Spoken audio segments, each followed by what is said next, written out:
ibadah yang dikerjakan tujuannya agar menjadi pribadi yang bertakwa kepada Allah. Rahman ya Rahman, sa'idni ya Rahman, isyrah sadri Qur'an, imla qalbi Qur'an, waslih hayati Qur'an. Mudah-mudahan kita akan tergolong sebagai hambanya yang beriman kepada Allah, hambanya yang bertakwa kepada Allah Subhanahu wa ta'ala.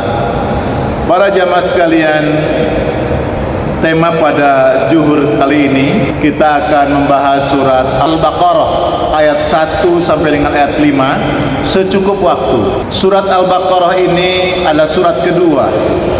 Surat yang pertama surat Al-Fatihah, surat kedua surat Al-Baqarah.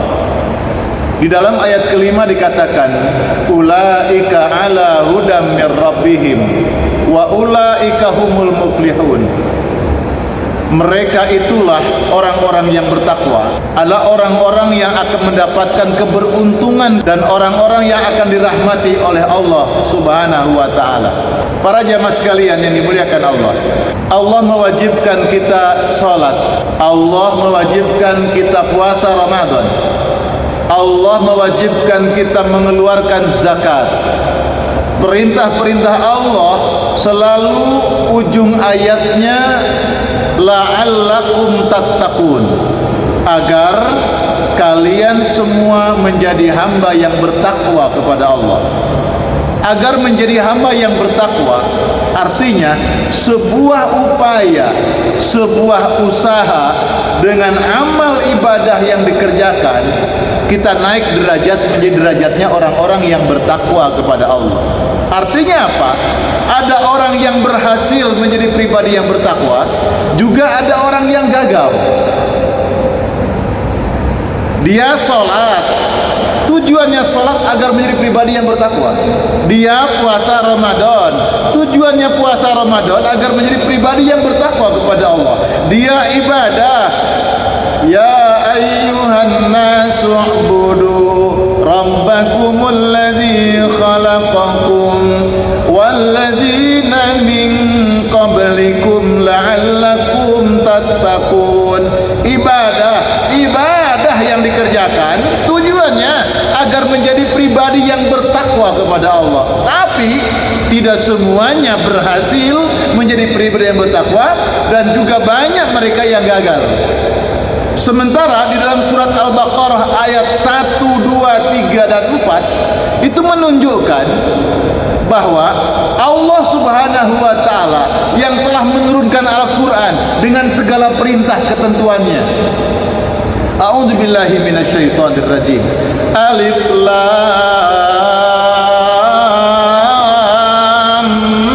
mim.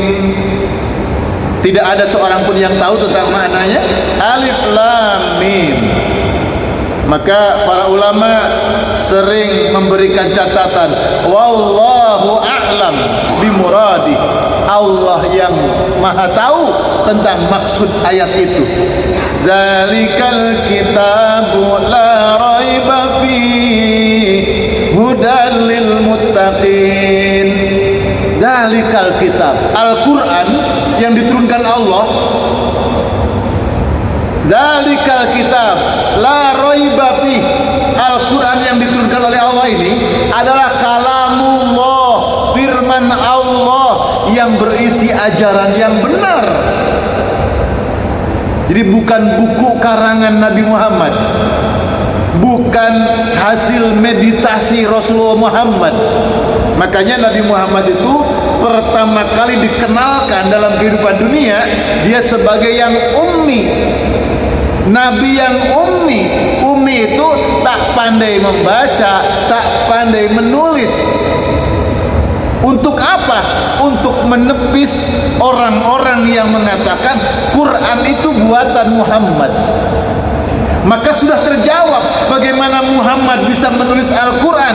Rasulullah itu orang yang ummi, tidak pandai baca, tidak pandai nulis. Itu sudah terbantahkan pertama.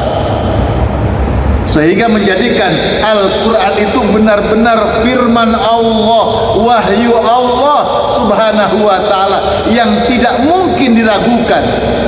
Dan orang yang beriman pasti yakin hudan lil muttaqin. Al-Quran itu berisi ajaran, berisi petunjuk, berisi bimbingan, berisi hidayah, berisi jalan hidup, berisi jalan selamat dunia dan akhirat. Dengan Al-Quran, makanya dia hudan, menjadi petunjuk. Bagi siapa? Lil muttaqin, bagi orang-orang yang sudah bertakwa kepada Allah. Kalau tadi orang menjalani sholat supaya menjadi orang yang bertakwa, mudah-mudahan jadi orang yang bertakwa, mudah-mudahan sukses, mudah-mudahan berhasil. Orang melaksanakan puasa di bulan Ramadan, beribadah dalam kehidupannya, mudah-mudahan sukses jadi orang yang bertakwa. Tetapi kalau ini petunjuk Allah diberikan kepada orang-orang yang bertakwa, yang sudah bertakwa. Makanya insya Allah siapa yang bertakwa kepada Allah pasti diberi hidayah oleh Allah.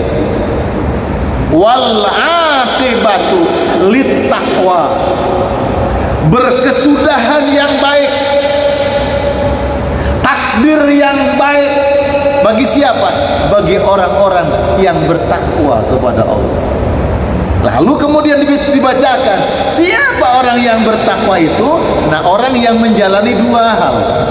Pertama, dia memelihara komunikasi, dia selalu melakukan hubungan yang erat.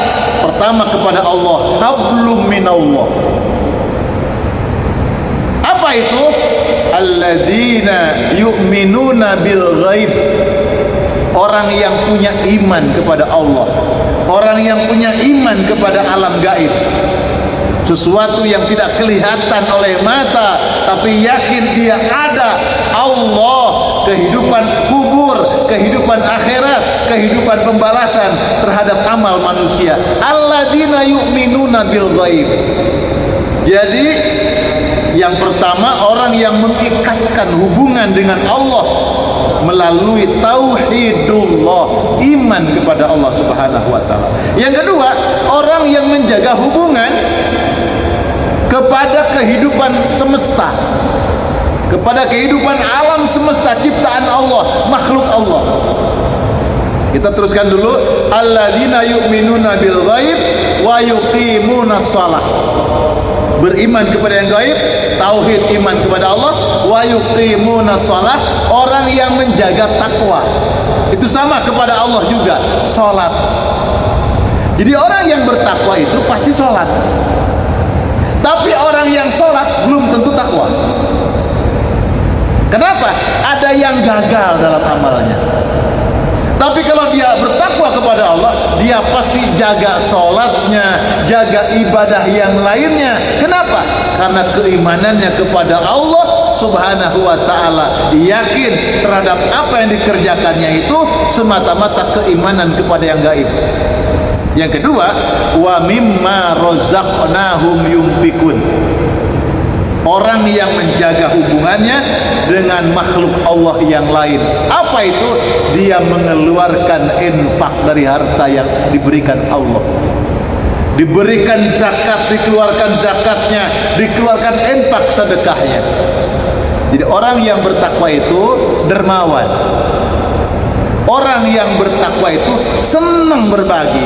Orang yang bertakwa itu ada kebahagiaan yang dialami oleh dirinya ketika dia bisa menolong orang lain, ketika bisa membantu orang lain. Ada kebahagiaan, ada rasa sukses dalam dirinya. Kebahagiaan yang terjadi itu kadang-kadang sulit diucapkan dengan kata-kata.